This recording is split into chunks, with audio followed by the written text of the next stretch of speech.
اے خدا ہماری مدد کر، نہیں تو ہم تجھے کھا جائیں گے۔ جب انسان بھوک سے اتنا مجبور ہو جائے کہ اپنے ہی بنائے ہوئے خدا کو کھا لیں، حیرت ہوتی ہے نا۔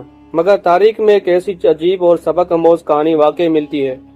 اے خدا ہماری مدد کر ورنہ ہم تجھے ہی کھا جائیں گے۔ یہ جملہ سن کر انسان چونک جاتا ہے۔ یہ اس زمانے کی بات ہے جب اسلام سے پہلے عرب کے لوگ فکری کمزوری کا شکار تھے۔ جو چیز طاقتور لگتی، فائدہ دیتی یا مشکل وقت میں کام آتی، اسی کو خدا مان لیا جاتا تھا۔ پتھر اور لکڑی کے بت عام تھے، مگر ایک قبیلے نے حد ہی کر دی۔ قبیلہ بنو حنیفہ نے سوچا اگر ہم سب سے قیمتی اور لذیذ چیزوں سے خدا بنائیں تو ہم سے زیادہ خوش ہوگا۔ انہوں نے بہترین کھجوریں پیسیں اور ان میں خالص مکھن اور آٹا پنیر ملایا، ایک میٹھا سا امیزہ بنایا اور اسے بت کی شکل دے دی۔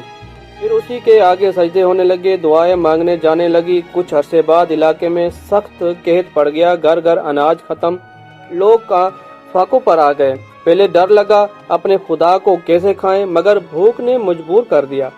لوگ بولے اگر ہم ہی زندہ نہ رہے تو عبادت کون کرے گا، اور پھر لوگ اسی بت پر ٹوٹ پڑے جسے اپنے ہاتھوں سے بنایا تھا، کھاتے جاتے اور کھاتے جاتے۔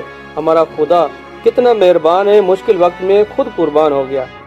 یہ واقعی ہمیں سوچنے پر مجبور کرتا ہے، جسے انسان خود بنا لے اور ضرورت پڑنے پر کھا جائے، وہ اسی کی تقدیر کیسے بدل سکتا ہے؟ حقیقی طاقت تو صرف اللہ کے پاس ہے، جو سب کو رزق دیتا ہے اور خود کسی کا محتاج نہیں۔